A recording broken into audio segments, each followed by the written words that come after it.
¿Debemos obedecer siempre la ley? ¿Qué implica obrar en conciencia? ¿Qué es, en definitiva, la moral?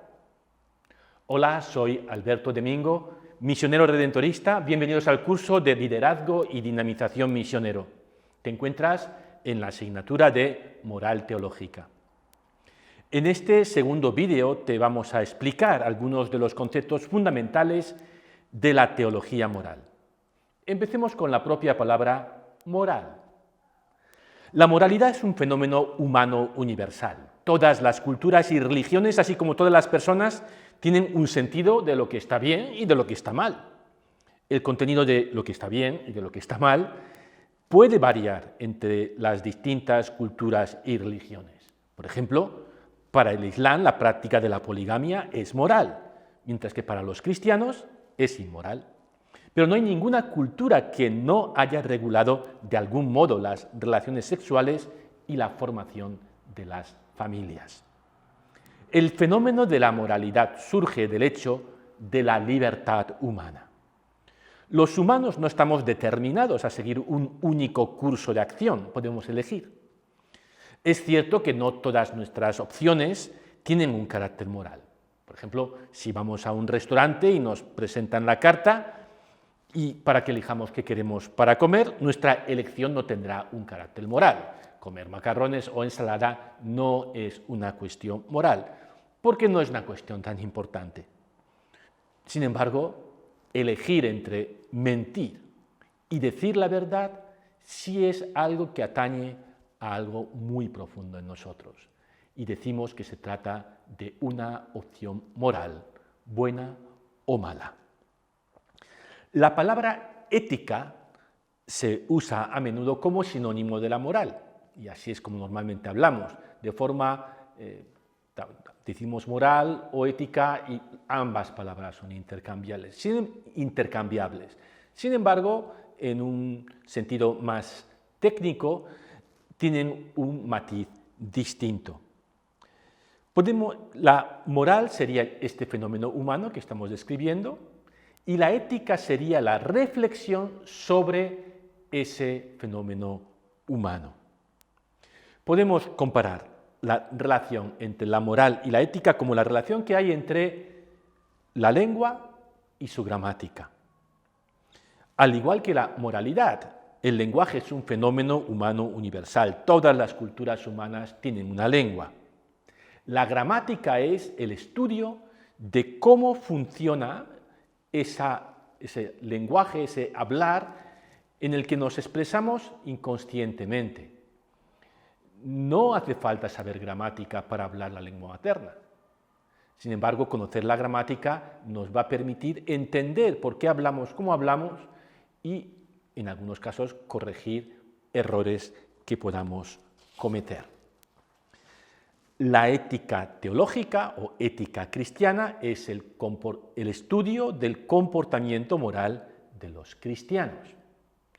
Otra expresión que quiere decir exactamente lo mismo es teología moral. Se trata del discernimiento de cuál debe ser nuestro comportamiento si decimos ser cristianos. ¿Cómo discernir la voluntad de Dios en nuestro obrar concreto, para que nuestro obrar concreto refleje lo que Dios quiere de nosotros? El primer concepto que vamos a hablar es el concepto de acto humano. Si la moralidad lo podemos comparar con un edificio, los ladrillos que edifican ese edificio serían los actos humanos. Ya la teología medieval distinguía entre actus humanus o acto humano y actus hominis. No todo lo que hace el hombre es un acto moral. Para que sea un acto moral se requiere, por lo menos, que sea consciente y libre. El terreno que ocupa la moralidad es el terreno que ocupa la libertad humana. Lo que hacemos inconscientemente o forzados no entra en el terreno de la moralidad y, por lo tanto, eso no es un acto humano. Podrá ser un acto del hombre, un actus hominis, pero no un actus humanus. El acto humano es aquello que hacemos consciente y libremente y por lo tanto podemos responsabilizarnos de lo que hemos hecho. Y nadie, por el contrario, puede ser responsabilizado de lo que ha hecho sin querer o por ignorancia. El acto humano malo es lo que los cristianos llamamos pecado. Cuando de modo consciente y deliberado hacemos daño a alguien, incluido a nosotros mismos, cometemos un pecado. La palabra pecado, además, connota una relación con Dios. No es una palabra laica, es una palabra religiosa. Y cristiana, porque al Dios de los cristianos le importa mucho lo que hacemos los humanos entre nosotros. No todos los dioses de todas las religiones se ocupan de las relaciones entre los humanos. Los dioses de los romanos, por ejemplo, en la época de Cristo, pues se contentaban con que les dieran culto. Pero el Dios de Jesús quiere que seamos hermanos. Todo atentado contra la fraternidad es un atentado contra Dios y, por tanto, un pecado. Pecado es un mal moral en perspectiva religiosa. Es un acto malo moral, es un acto humano malo en perspectiva religiosa. La ley moral. La ley moral es una sentencia que expresa lo que está bien y lo que está mal, lo que podemos hacer y lo que no debemos hacer, o lo que debemos hacer, o lo que, me estoy liando, lo que podemos hacer o debemos hacer y lo que no debemos hacer, ¿no? Cuando es una prohibición. Bien, no debemos confundir esta ley moral o norma moral con la ley del Estado. Todos los estados, todos los gobiernos tienen leyes. Estas leyes pueden coincidir en su contenido con la norma moral, pero son cosas distintas. ¿Por qué? Pues porque de la ley del Estado respondo ante el Estado y de la ley moral respondo ante mi conciencia y ante Dios, si somos creyentes. Por ejemplo, si me salto el límite de velocidad en la carretera, el Estado puede multarme. Si robo un banco, un tribunal del Estado puede meterme en la cárcel. Ambos comportamientos están penados por la ley del Estado. También son comportamientos inmorales, especialmente si uno conduce demasiado deprisa de forma imprudente y que pueda causar un accidente. Eso es inmoral. Ahora, como acto inmoral, no respondo solo ante el Estado, sino ante mi conciencia y ante Dios. Aunque no me pille la Guardia Civil, aunque no me pille la policía, soy consciente de que he hecho algo malo. Y Dios todo lo ve. Hay cosas inmorales que la ley del Estado no castiga. El adulterio, por ejemplo, es considerado inmoral no solamente por los cristianos, sino por mucha más gente. Y sin embargo, ningún Estado democrático pena el adulterio. ¿Por qué? Porque el Estado entiende que es un comportamiento privado en el que no debe meterse. Por el contrario, puede haber cosas que la ley permite o incluso manda que está contra lo que dicta mi conciencia. Una ley injusta no debe ser obedecida y debo hacer objeción de conciencia ante esa ley del Estado. Vemos así que son cosas que en su contenido pueden coincidir, pero que son cosas distintas, la ley moral y la ley del Estado, puesto que competen a instancias distintas. Hablamos ahora de la ley moral, no de la ley del Estado. En el discernimiento del acto moral, de lo que quiero, de lo que debo hacer, mejor dicho, la ley moral juega un papel imprescindible, pues es la expresión de la sabiduría moral de una tradición religiosa o cultural. Lo que la Iglesia, la tradición cristiana me dice que debo hacer, como ley, como norma, es algo que no puedo dejar de tener en cuenta, debo tener en cuenta.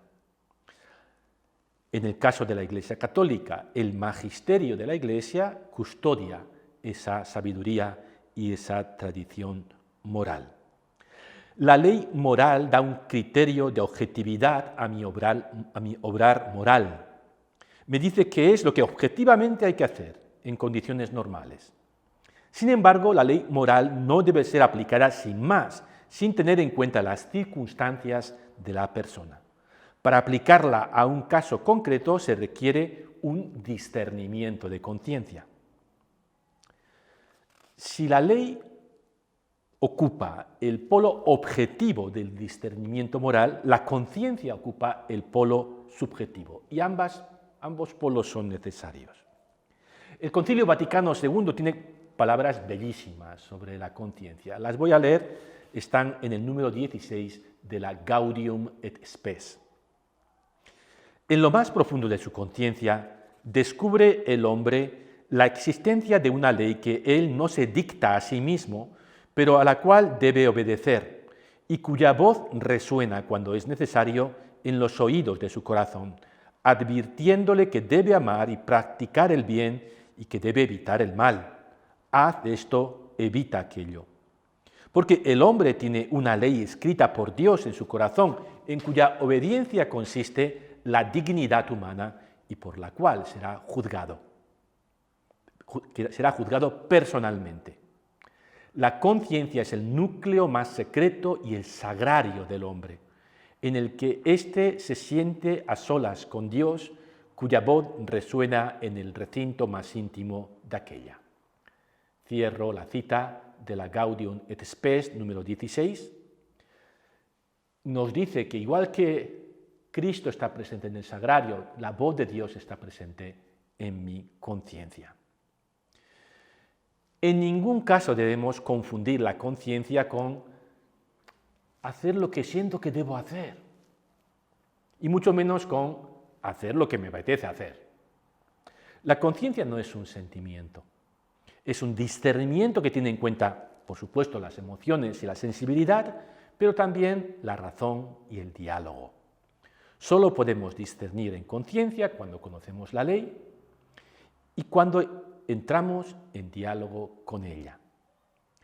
Hay casos en que normas o valores morales entre sí entran en conflicto y la conciencia debe discernir cuáles son las prioridades, valorando los pros y contras de cada curso de acción.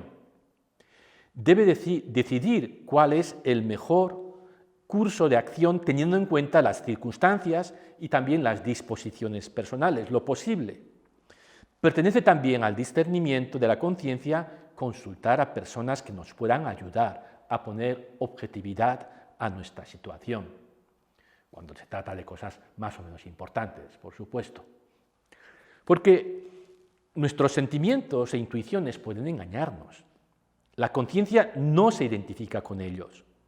Ahora bien, incluso cuando hemos hecho todo lo que debemos hacer, conocer la ley, reflexionar, consultar a otros, rezar, podemos equivocarnos.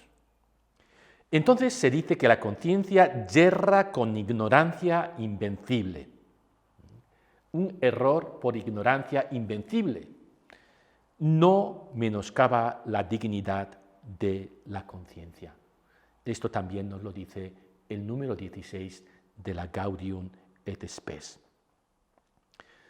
Un último apunte sobre la conciencia.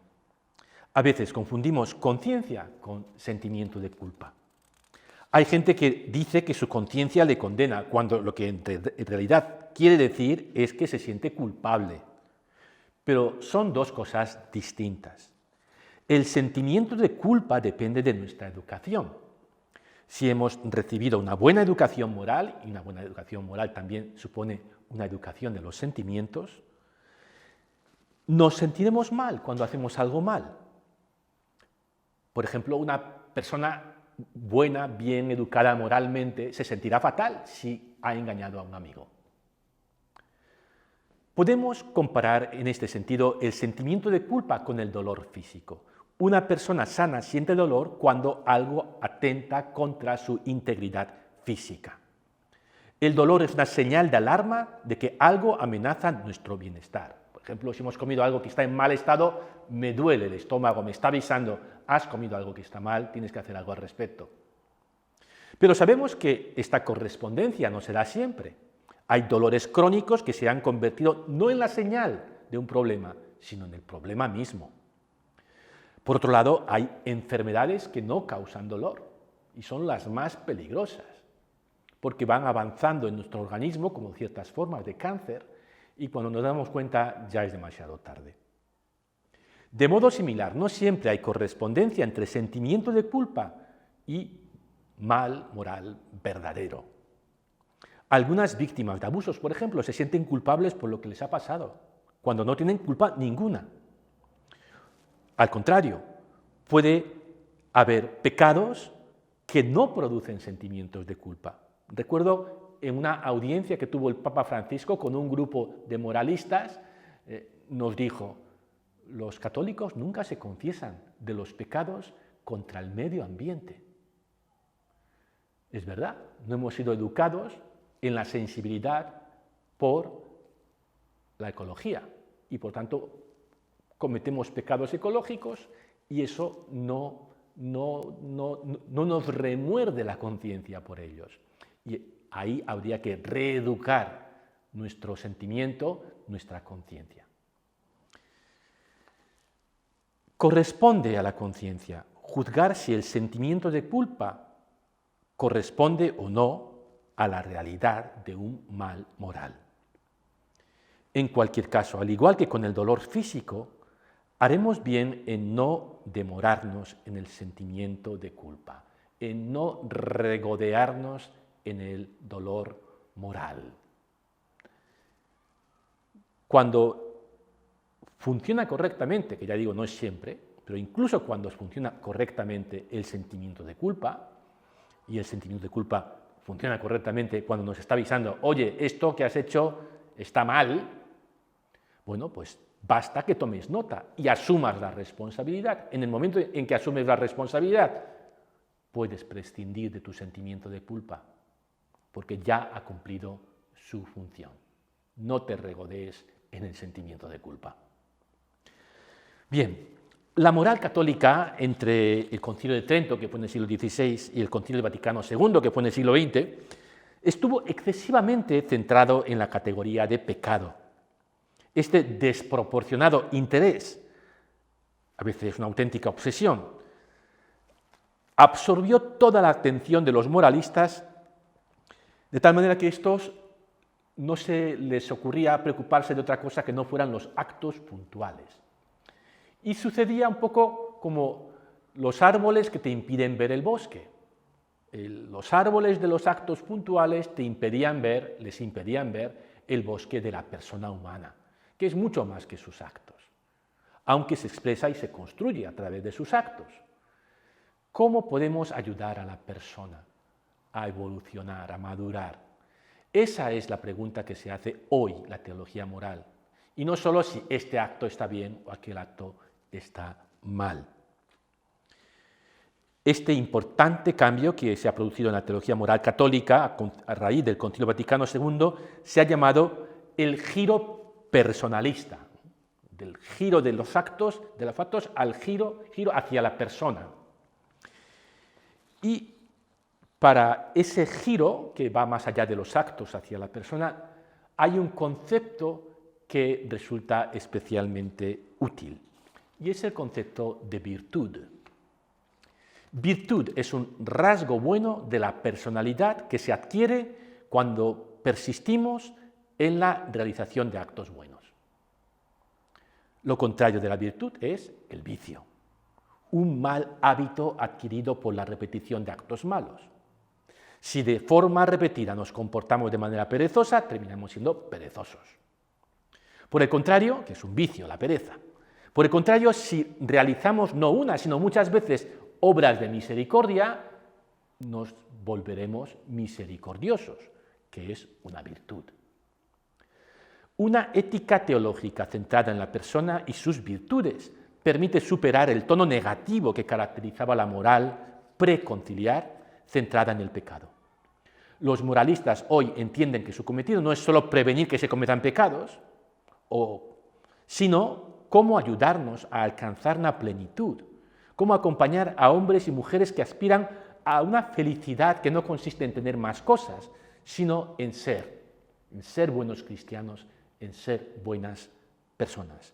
¿Y cómo puedo visualizar ese tipo de felicidad, ese tipo de plenitud moral? Pues a través de las virtudes. ¿Quién es un hombre, quién es una mujer que es buena, que es bueno, que es un buen cristiano? San Pablo, por ejemplo, nos ofrece una lista de las virtudes que él llama fruto del Espíritu. En su carta a los Gálatas 5:22 dice: alegría, paz, paciencia, afabilidad, bondad, lealtad, no violencia, dominio de sí.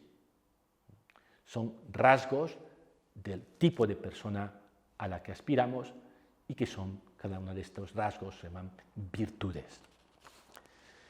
Bien, el último concepto que vamos a hablar es redención, que es un concepto que supera el ámbito de la moral. Si leemos la Biblia, nos daremos cuenta de que el sentido que sus distintos libros dan al concepto de pecado no se limita al sentido moral que hemos explicado al inicio de esta lección. El pecado en la Biblia es mucho más que los actos malos que realizamos. Podríamos llamar pecado con P minúscula a los actos puntuales malos y pecado con P mayúscula a esa fuerza del mal que recorre la historia humana. Este pecado con P mayúsculas es el que más le preocupa a la Biblia. Es una fuerza que va más allá de las decisiones de cada individuo. Cuando Juan Bautista presentó a Jesús como el Cordero de Dios que quita el pecado del mundo, esa P va con mayúscula. Jesús no viene solo a perdonar nuestros pecados individuales, sino a remover del mundo esa fuerza del mal que causa las guerras, las desigualdades, las injusticias. Un mal que está presente a nivel estructural, a nivel macro, injusticias económicas estructurales, desigualdad entre países ricos y pobres, la violencia de la guerra, el comercio de armas, el sometimiento de la mujer, el patriarcalismo, todo eso que es macro, pero también todo eso macro está presente en el micro, en el interior de nosotros, incluso en lo inconsciente. Y allí los miedos, los complejos, las adicciones, todo eso, esa presencia del mal que va más allá de lo que yo puedo conscientemente controlar, tanto a nivel macro como a nivel micro. Eso es pecado con P mayúscula. Y Jesús viene a redimirnos también de eso. Cristo nos redime de este pecado con P mayúscula que está más allá y más acá de nuestro pecado personal. Solo el poder transformador de Dios puede ir liberándonos de este insidioso mal, pero eso no quita que a nosotros se nos pida colaborar. Nuestra cooperación es necesaria y de ahí la moral. De ahí que hablemos de lo que podemos y no podemos hacer, o debemos y no debemos hacer. Pero sabiendo que nos introducimos de este modo en un dinamismo transformador que va más allá de lo que nosotros podemos controlar y que es el dinamismo de la redención que Cristo desencadenó con su muerte y su resurrección sobre la tierra. Esta resurrección, su victoria última, será algo que está totalmente fuera del alcance de los humanos por nosotros mismos, porque es la realización del reino de Dios y la resurrección de los muertos.